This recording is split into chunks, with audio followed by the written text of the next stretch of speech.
Programang ito ay rated SPG. Striktong patnubay at gabay ng magulang ang kailangan. Maaaring may masiselang tema, lengguwahe, karahasan, sexual, horror o droga na hindi angkop sa mga bata.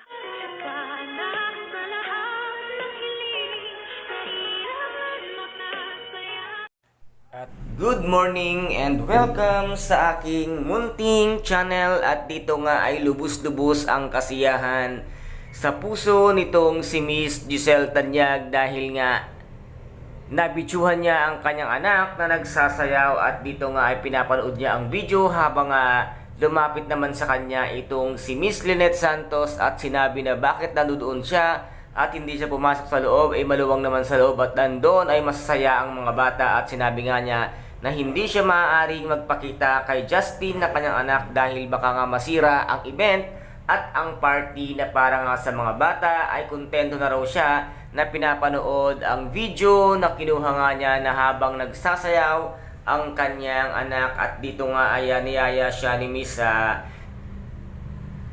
Lynette Santos na pumasok nga sa loob ng event na kung saan nga ay napilitan na ring sumama itong si Miss Giselle dahil nandoon naman si Miss Lynette Santos. At dito naman ay habang magkausap itong si Dr. Adeline Santos at si Justin, ay laking gulat nga nitong si Justin nang makita niya na nandoon ang kanyang mommy. At dito nga ay mayroon siyang nakitang isang bata na si Nico, at sinabi niya nga dito na parehas silang iniwan ng nanay pero mahal na mahal niya ang kanyang nanay. At sabi niya pa nga dito na sigurado ako na may isang malaking dahilan kung bakit niya ikaw iniwan at sigurado na akong mahal na mahal ka ng nanay mo. At ito namang si Nico, tinanong siya na sabi nga niya dito na mahal po ba ang nanay mo kahit iniwan ka, at sinagot niya ito ng tama at maayos na mahal niya ang kanyang nanay. At dito nga na talagang makikita mo ang mga dugo ng Tanyag na sadyang mabait na mga tao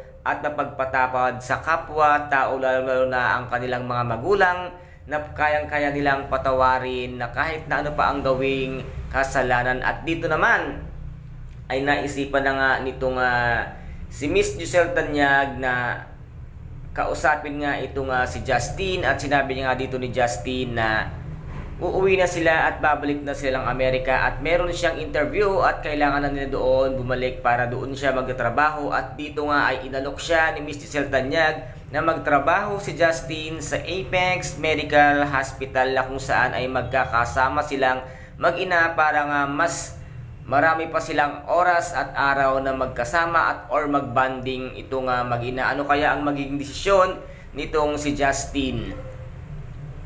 Umuo kaya ito or hindi? Tanggihan kaya ang alok nitong si Miss Giselle Tanyag or hindi? Ito po ang ating pakaabangan dito nga sa abot kamay na pangarap na kung saan ay napaka-intense at napakaganda ng bawat kaganapan at talagang napaka-exciting, lalo na dumating na nga ang anak ni Giselle, si Justin, at sana rin ay magising na nga itong si Lolo Pepe para nga magkaalaman na ang totoong nangyari at kung sino ang talagang mastermind ng kumidnap sa kanya. At dito naman ay magkakaroon nga ng invitation itong si Dr. Adeline Santos at si Doc Lindon papuntang Japan dahil nga in-invite sila ni Dr. Hiroshi para nga sa isang magandang operasyon. Ngunit itong si Dr. Lindon ay papayagan nga nitong si Doc Carlos, pero si Dr. Adeline Santos ay hindi niya papayagan. At sinabi nga niya nakakausapin pa niya pero wala siyang magagawa dahil nga masusunod pa rin dito si Dr. Hiroshi at si